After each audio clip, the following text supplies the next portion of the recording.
It took all the way till the 80s that the attitudes you see today about American Sign Language became more profound. Big change. Because now everybody loves ASL. We embrace ASL. And we know that many deaf children, this is the best way for them to learn English is if they have a language first. A language that's accessible to them.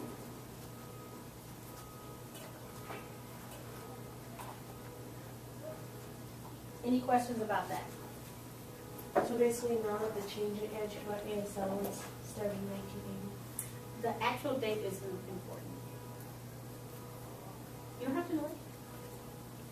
But you have to know that in 1960, 1970, they had a very different attitude about ASL versus 1980, 1990, and today.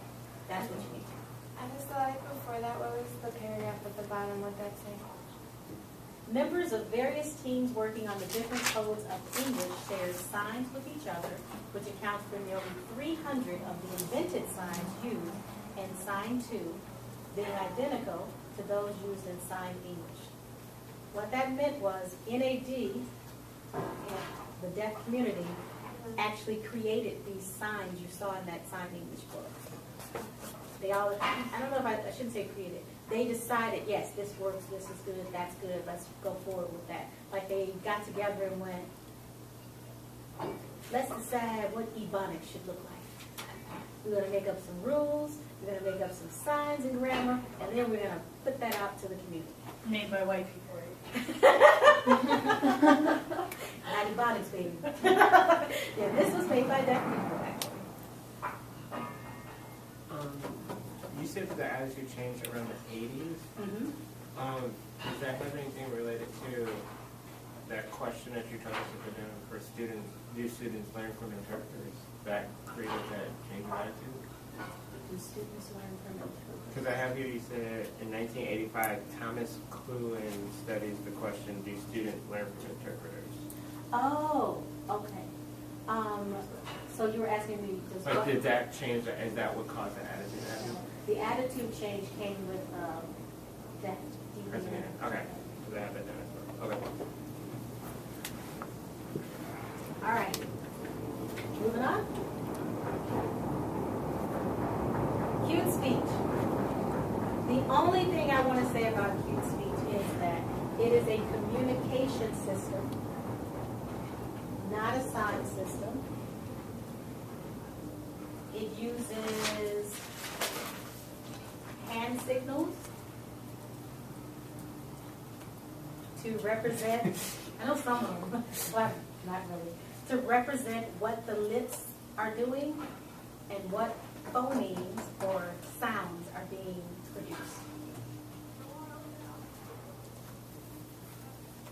Well, candle method, you know that. Kind of method? Candle. Well, they can blow on the candle. Oh, the candle! Okay, I love that she called it a candle method. That's called speech training. Well, you said candle method, that's what I wrote down. Yeah, don't look at me. It is that little thing. I gotta watch what I say. Did you also have Roy Holcomb, total communication? Yeah, Yeah, I didn't make it a part of the review, but they're talking about total communication, which is much like the combined method. Schools adopted the phrase total communication. It was a way for schools to say, hey, whatever works with the students you have, if doing ASL works, great. If doing sign language works, great. That's what total communication was supposed to mean. You said it uses hand movements? Yeah. Were you here for the demonstration? Yeah, video? I'm Okay. sure like write it like not so formal so I understand. Okay, let's see. You said it but I didn't register it. Let me try to say it again in a way that makes sense. It is a communication system that uses hand movements to identify English sounds. I'm sure anybody who knows cute speech would say, that ain't what we call it. But that's how I understand it. Okay. We're on a new topic. Woo! Deaf education is done. You know, we can shut It's just so confusing because you just it's so many things that overlap one another. And that's what's most confusing about that whole deaf education kind of history. I know. So everything right before this was all about deaf education. Everything. A Even little though bit we about touched on educational the- interpreting. Okay. Okay. Yes. Because educational interpreting came out of deaf education because many of the people who were codas in deaf education or whatever, they went over and began interpreting in classroom. Do we need a dry consent? You not know. You do not. You don't even have to. You don't know President Bush. Yeah, you better know it's President Bush this time. Huh? You don't have to be. Hey, What's up? Which was Well, oh, you know your president's go boy. Not everybody know the president. I just know that one because I was born in 1990. Oh, geez. You know the one that you're So born in? bizarre. Oh, I don't know when I was born in. It's probably Well, simple. I was born 19.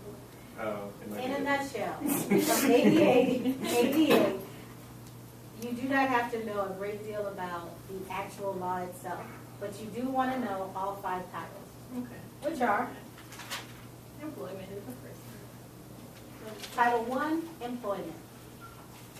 Title II, I like to say state and local governments, but Yeah. some pamphlets you'll read say public services. I'm not sure how it's written in the law. It might be written as public services, but if you know that public services mean state and local governments, that's what's most important. Title III, public accommodations. That's the actual physical changes to buildings. And us, sign language interpreters, we're an accommodation. Title IV is telecommunications. That's your TTY relay or your video relay.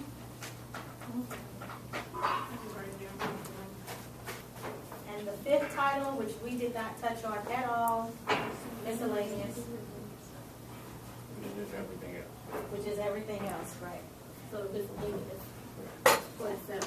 The ADA law seems to be all encompassing. I think that's why they added a miscellaneous column. In case we forgot anything, You fall under here. okay, and that's it for ADA. That's it.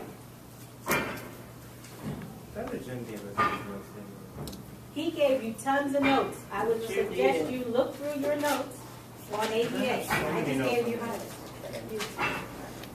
condense it to, like, he gave a lot of information about the public law and that was prior to ADA, which was in 1974, PL 124, I think it was. You don't have to worry about that.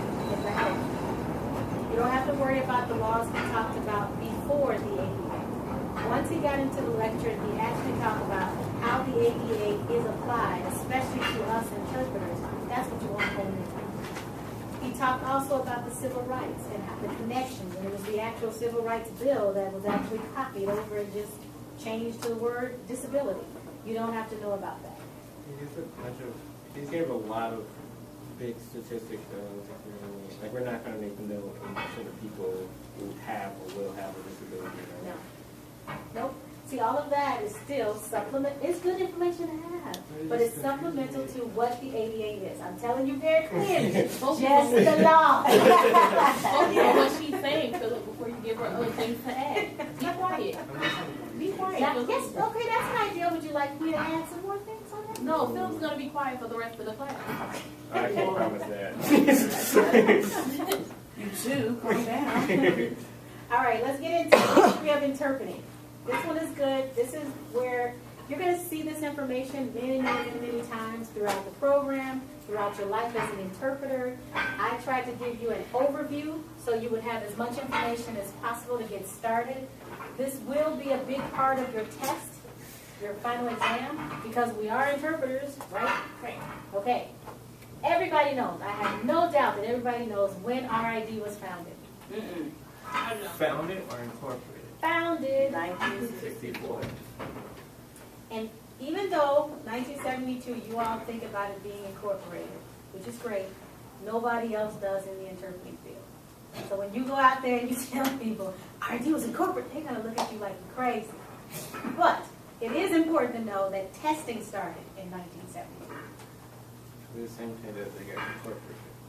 The same year they got incorporated. I think you probably need to be incorporated if you call yourself one to test people. Okay. The evaluation today. We haven't gone to the test previous. We'll get to that in a minute. The evaluation that you can go and take today if you want to become a certified interpreter is called what? The NIC. Who created this test? RID and NAD. RID and NAD. It was a task force. They got together and said, we have these two organizations. We're both testing the same groups of people. Let's combine it into one test. That was a momentous feat because the deaf community and the interpreting community weren't quite bedfellows yet. And it's an ongoing struggle to, I'm sorry, that was a bad word. I'm sorry. Okay, I'm not looking over there anymore. They weren't quite partners. But I think they've come a long way and they're continuing to grow. Okay, back to the test. To take the NIC, what are the 3 parts of the test? Yeah, there's nothing else. This is it. You take those 3 parts and you get what? NIC. What are the other levels you can get? Wrong. Now. Yes. Okay, very good. There is only one level you can get as of today. You can make the question very clear. And this, okay, remember we talked about critical thinking?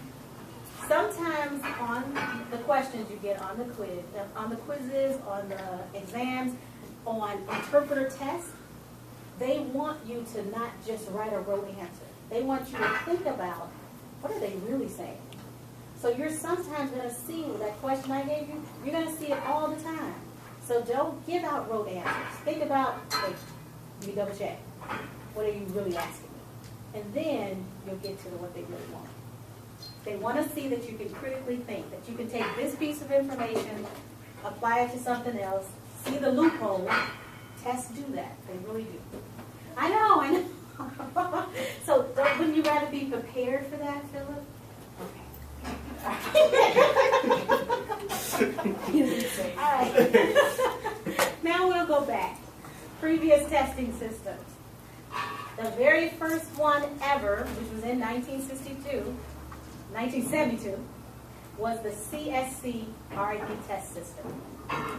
Under the CSC, if a person passed everything at, I think it was 70 or 80%, they got a CSC. That's fully certified. What is the RSC? Reverse skill certificate. Who got that certificate? Deaf people. Only deaf people. Does not apply to hearing interpreters at all. So why is Yes, sir. so confused? Okay, let's get unconfused. Why is it under CSC then? Because I remember I had a question about that before. You It's said under CSC